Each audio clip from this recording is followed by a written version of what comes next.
Друзья, как уже говорил в первой части нашего фильма, цель этого проекта, которую мы разделили на 4 части, представить как можно более кратко роль Абхазии в формировании единого государства Грузии, основываясь на исторически значимых документах, а также развеять все сомнения по поводу исторической принадлежности Абхазии к Грузии. Ссылку на первую часть оставлю в описании. Итак, продолжим с периода правления Давида III Куропалата. В Южно-Грузинском царстве Тау-Каларджети, которая была основана в южных районах Грузии, правила династия Багратионов Тау, основанный еще в IX веке картлийским князем Ашотом Багратионом. Один из них, Давид III, владел южным Тау, то есть Имертау, Пассиани и соседними армянскими общинами. Во время правления Давида III царство Тау достигло значительных успехов. Установилась широкая экономическая связь с восточными и западными государствами. Были построены десятки храмов. Но главная заслуга Давида III Куропалата перед грузинским народом состоит в том, что он способствовал и внес огромный вклад в объединение Грузии в одно государство. Его родственник и усыновленный воспитанник Баграт Багратиони по матери был внуком правителя абхазов, а по отцу представителем Тау-Каларджетинского рода Багратионов. Отец Баграта, Гурген, носил титул «Царь-Грузин». Давид III Куропалат привел Баграта в Картли со своим войском и заявил грузинской знати: «Это уроженец Тау, Картли и Абхазии, сын мой и мною воспитанный, а я его наместник и помощник». То есть Баграта Давид Куропалат назвал будущим правителем Тау, Южной Грузии, Абхазии, Западной Грузии и Картли, Восточной Грузии, и призвал всем подчиниться ему. Давид Куропалат способствовал приведению на трон Баграта в Западной Грузии. Это послужило основой для начала объединения средневекового грузинского государства. К концу X и началу XI веков длительный процесс объединения грузинских земель подошел к концу, и возникло единое государство, главой которого стал царь Баграт III Багратиони. Объединение Грузии де-факто было осуществлено в 1008 году, после смерти отца Баграта III, царя царей Гургена. Титул первого царя объединенного грузинского государства начиналось со слов «царь абхазов». Именно вокруг Кутайского престола были воссоединены все земли Грузии и образована общая грузинская государственность. Царство абхазов с самого начала было картвельским государственным образованием Грузии. Важно то обстоятельство, что Баграт получил трон царя абхазов не как Багратиони, а как законный представитель династии правителей абхазов. Из этого ясно, что утверждение некоторых, будто цари абхазов не имели никакого отношения к Грузии и грузинам, лишены всяких оснований. Например, цари абхазов были такой же грузинской династией, как и Багратиони. Именно слияние и объединение этих двух династий дало нам объединенное царство Грузии во главе царя Баграта, преемником которого является современное грузинское государство. Во время правления Баграта III в Кутаиси был построен храм Баграта, строительство которого было завершено в 1003 году. Освящение храма стало важным событием той эпохи.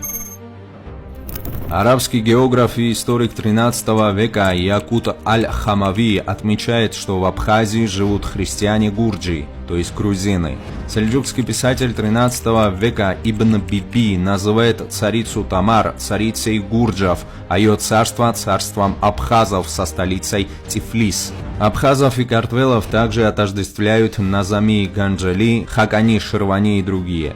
Примечательно, что средневековые русские источники также указывают на то, что Иберия – это та же Абхазия, и Абхазия – это та же самая Иберия. Не менее важно, что единство абхазов и грузин в Грузии в этот период не ограничивалось синонимическими значениями этих слов. Именно абхазов, проживающих в северо-западной части Грузии, ни грузинами никогда не считали. Живший в XI веке грузинский историк Леонтий Мровели, рассуждая о происхождении кавказских народов, этнически Западную Грузию целиком считает уделом Игрисси. На территории современной Абхазии церкви и монастыри были центрами грузинской культуры. Письменная культура региона в то время была только грузинской. В XI-XIV веках почти все лапидарные надписи, дошедшие до нас, написаны на грузинском языке с использованием грузинских букв и слов, не считая нескольких греческих. В жизни единой Грузии абхазы никогда не выделялись от остальных грузин ни по языку, ни по культуре и ни по религии. То есть они были такими же грузинами, как мигрелы, сваны или имеретинцы. В конце 15 века Грузия распалась на 4 независимых княжества. В то время абхазское владение входило в состав княжества Одыши, то есть Мигрелии.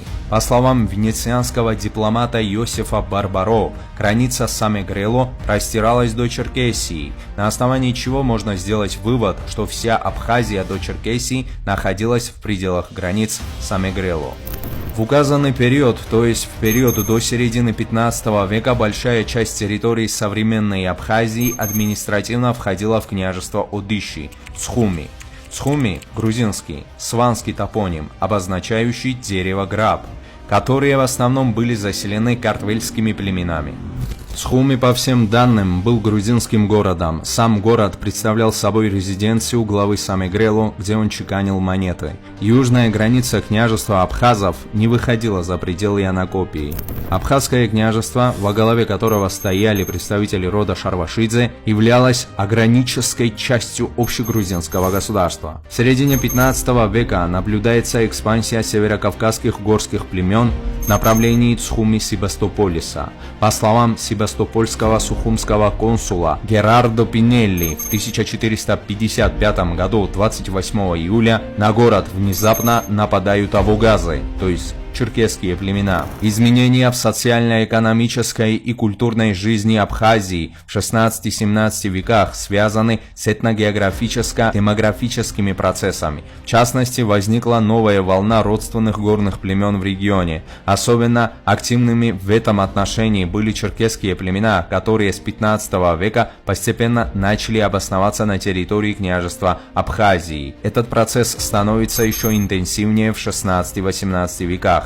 Правители Самегрело, которые контролировали территорию современной Абхазии, неоднократно были вынуждены прибегать к превентивным ударам по этим племенам, не давая им возможности проникнуть в глубы Абхазии. В плане социально-экономического развития прибывшие племена резко отличались от местного коренного населения княжества Абхазии. Если местные абхазы, которые были этническими грузинами, были частью высокоразвитого грузинского феодального общества с общехристианской идеологией и библиографическо-письменной культурой, то пришедшие северокавказские племена являлись разрушительной силой с варварским менталитетом первобытных племен.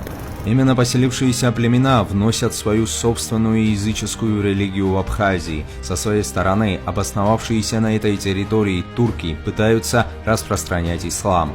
Эти процессы привели к расшатыванию позиций в христианской вере древних абхазов. Во времена правления Левана II Дадьяни большая часть нынешней Абхазии оставалась в пределах княжества Самегрело. Примечательно, что одна из резиденций правителя Самегрело находилась в Меркуле, это Ачамчирский район.